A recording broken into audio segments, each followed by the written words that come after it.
So this is the best SmackDown we've had all year, bar none. This was amazing. The pacing, the matches, the promos, everything here was top notch. You had every single person on SmackDown, and even some who aren't even on SmackDown, show up. We had everything from main eventers to the bottom of the barrel. I mean, this was amazing. We open up the show with Drew McIntyre, presumably to come out and cut a promo, but he is interrupted and attacked by Cody Rhodes. They are separated by security. Cody goes into the ring and basically says, Drew, you would be lucky if you make it to Mania as champion. He goes on to say, he hates Drew McIntyre and he's gonna try and take the championship away from him. So that way Drew can't have his WrestleMania moment against whoever wins the Elimination Chamber match. This was awesome because this felt like a authentic Cody instead of this like cookie cutter white meat babyface version that we've been getting from Cody for like the past, 2 years now, 3 years now. This was awesome. This was like what we got between Punk and Roman, but we just got it from Cody. Drew was not part of the equation at all. He just went backstage after the attack. I'm gonna skip a little bit ahead and then come back. Aldis basically tells Cody the only way you're gonna get Drew is by winning the Elimination Chamber match, and you're not even a part of it yet, so you need to be worrying about next week, I believe they said next week, in your qualifying match. And I believe the qualifying match is Cody Rhodes versus Jacob Fatu, and Sami Zayn, which is just insane because Cody and Jacob are going to kill each other, and then you got Sami, who's basically been casted out as this big loser. So I can honestly see any three of those guys winning that qualifying match. Now, if we go back in order, we have Julia and Kiana James basically saying, hey, what happened at the Rumble? It is what it is. We lost. We did not win. But we can still look ahead to tonight for our WWE Women's Tag Team match, and then into the future when Julia enters and wins the Elimination Chamber match. And that's the next thing we get.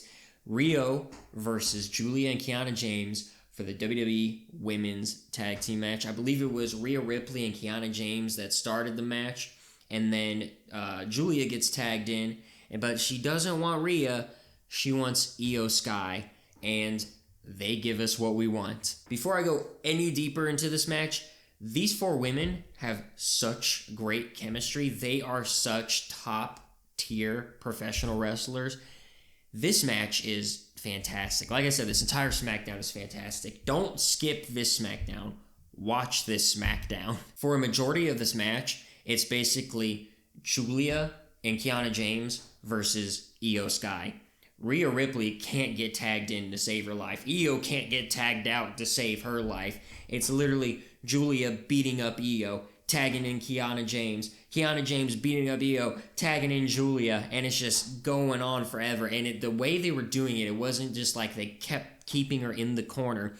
Io would do something and be able to crawl back just a little bit, but they get stopped.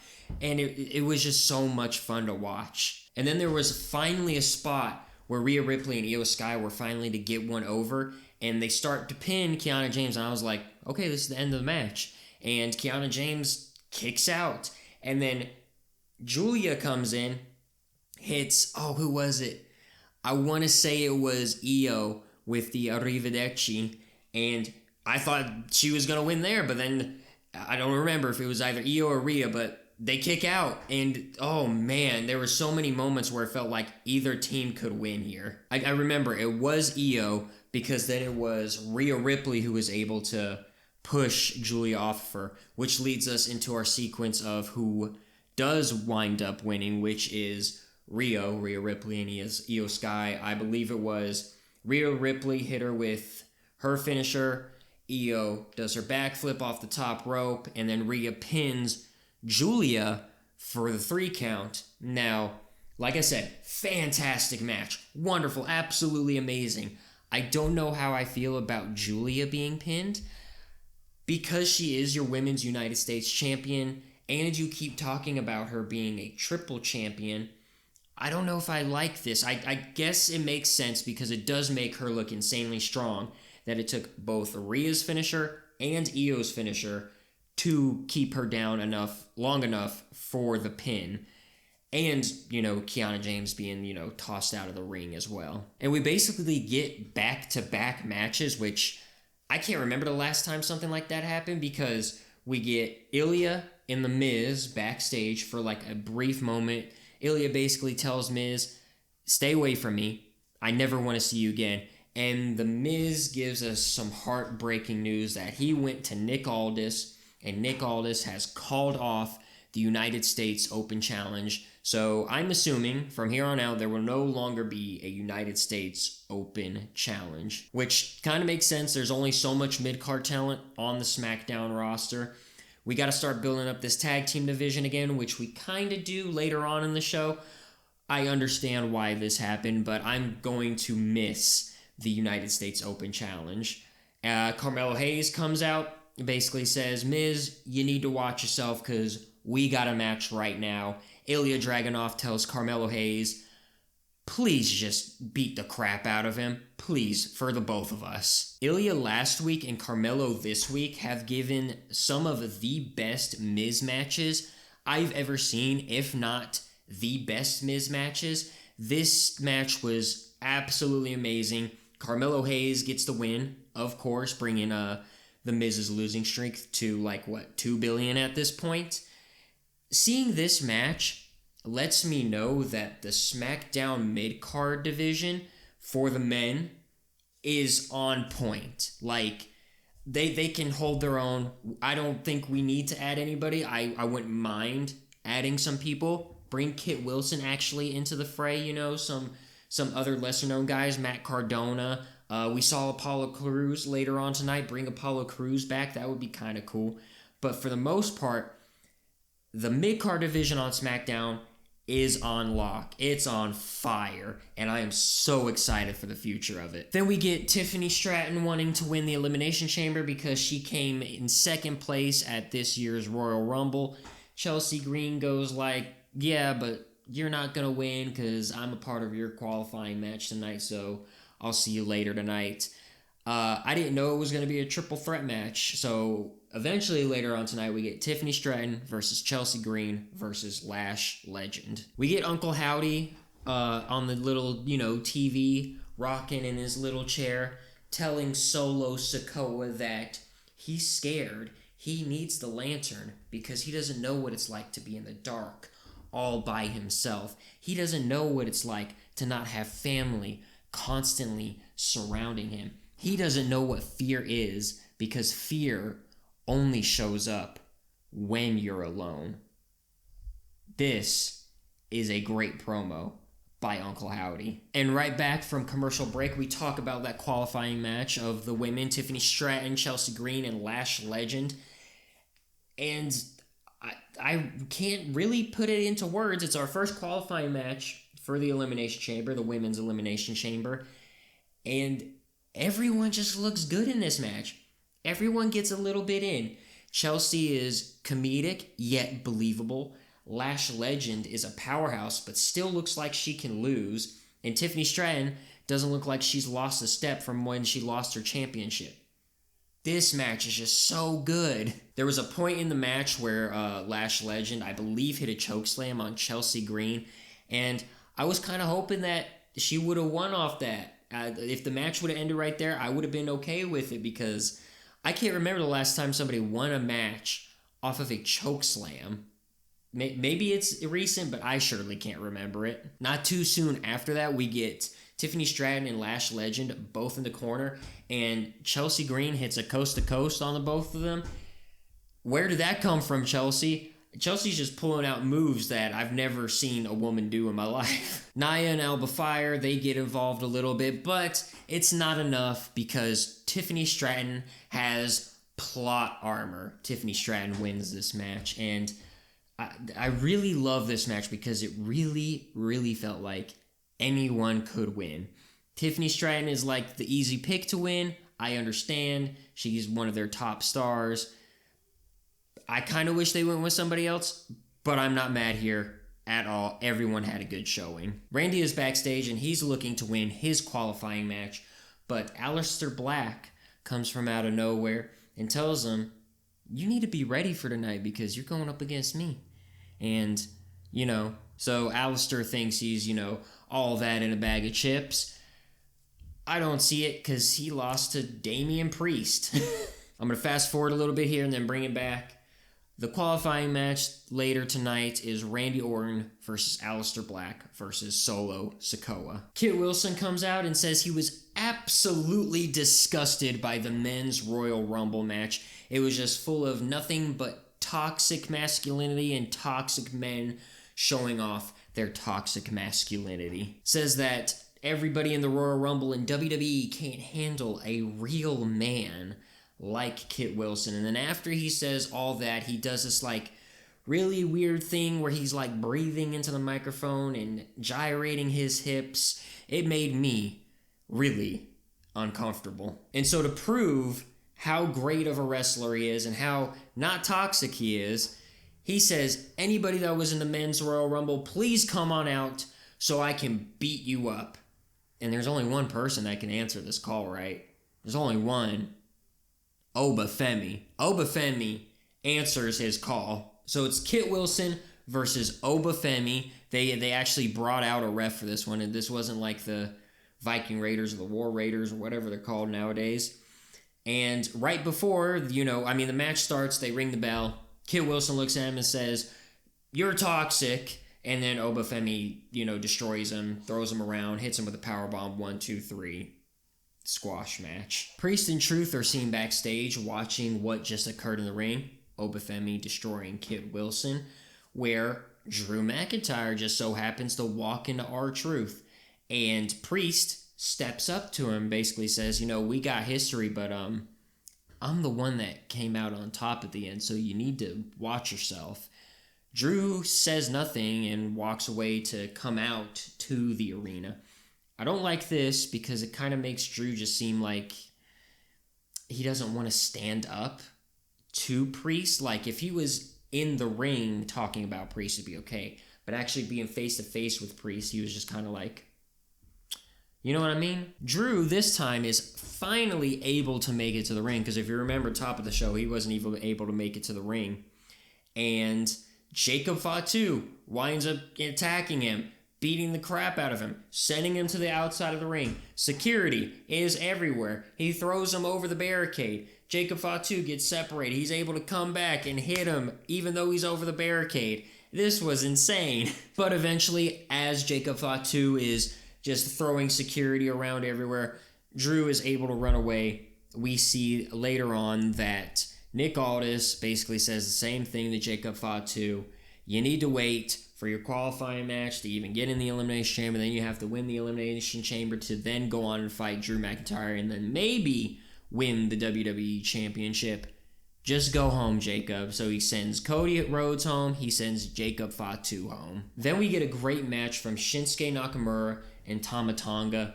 This was a real hard-hitting match, not kind of like AJ versus Shinsuke that they just recently had, but hard-hitting compared to WWE standards. There was a back-and-forth thing. Tama Tonga pretty much had this match all in his hands.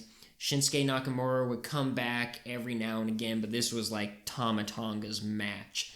There was a point, though, where it looked like Shinsuke was going to have it all, and of course, the MFTs have to interfere because they're there. They're holding their tag team titles. They're there. They got to do something. And this was another great match, ruined by the MFTs. Not really. I understand why they did it, but ruined by the MFTs to help Tama Tonga gain the victory over Shinsuke.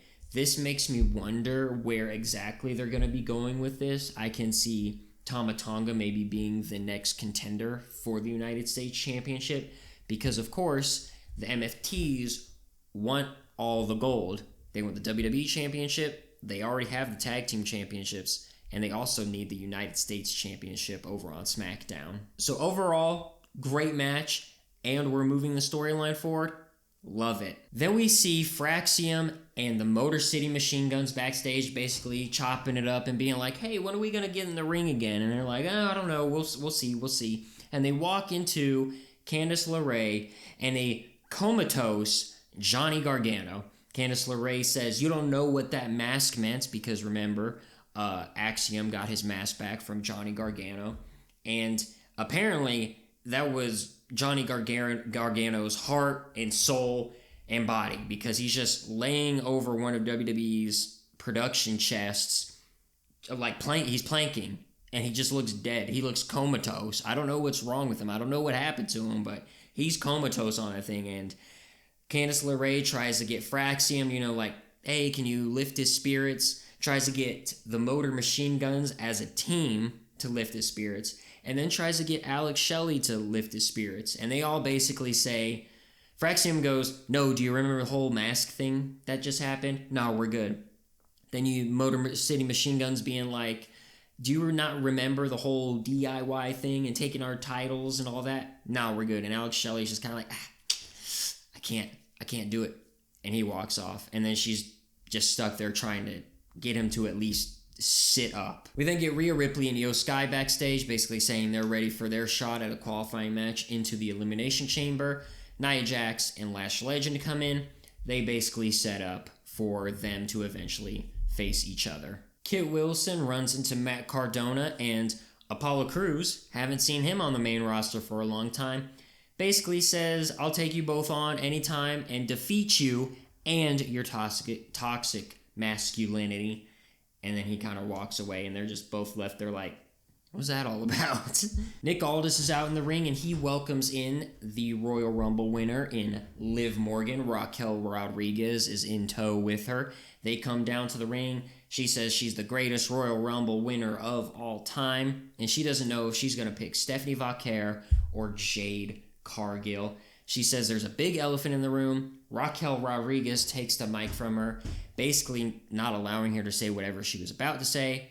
Raquel basically says, I want to say what the biggest elephant in the room is, and they're interrupted by the WWE Women's Champion, Jade Cargill. When Jade comes out, she basically tells Liv Morgan, you better watch your mouth because I will destroy you, and Raquel at the same time, if need be. It doesn't matter who walks in Jade's way, she's going to be beating them up. And right after she says this, Jordynne Grace comes out, and she looks at Liv Morgan and says, you know what, if I could get Jade to actually put the title on the line against me, it might be Jordynne Grace versus Liv Morgan at WrestleMania, and not Liv Morgan versus Jade Cargill at WrestleMania. And of course, Jade Cargill doesn't like this. They start all fighting and bickering. Nick Aldis is just chilling in the background. He's like, you know what? We're going to have a tag team match. Jade Cargill and Jordynne Grace versus Liv Morgan and Raquel Rodriguez. And once again, another great match, even though Jade Cargill doesn't really do anything. She's like on the apron for 90% of this match. She finally gets in, and she's there's a point where it's her and Raquel. They start doing a little fighting. She goes to hit Raquel, accidentally hits Jordynne Grace, and then Raquel goes to hit, I believe it's Jade, but it could have been Jordynne, and she winds up knocking out Liv Morgan. And then there's another spot where it's Jade and Raquel again, I believe. Jade gets thrown out. Jordynne Grace rolls up for the pin. We're still setting up Jade Cargill versus Jordynne Grace. So I'm assuming that's going to be at Elimination Chamber. That's going to be one of the 4 matches at Elimination Chamber.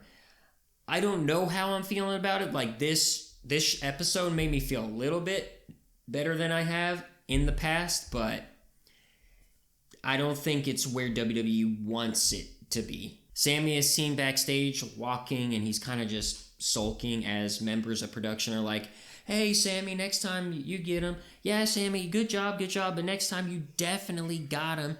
Ray Phoenix comes up and tells him, like, hey, man, you're uplifting a lot of these guys. You know, we know that if you can get there, all of us can too. And we know you can win, which means any of us can win too. Trick Williams comes out and kind of puts a bad omen over Sami Zayn and Ray Phoenix. So it's basically going to be Rey Fenix versus Trick Williams next week, because I think they just want to keep giving Trick Williams guys that they haven't built up enough yet to just go and beat the crap out of. Not Sami Zayn yet, but Rey Fenix? Sure, why not? Right after that, we're still backstage, and we get Jade and Jordynne Grace. They're arguing. Nick Aldis says, next week, Jordynne Grace versus Jade Cargill, WWE Women's Championship on the line. So I was wrong in my thing. I really thought that they were going to hold out till Elimination Chamber, but we're getting this next week.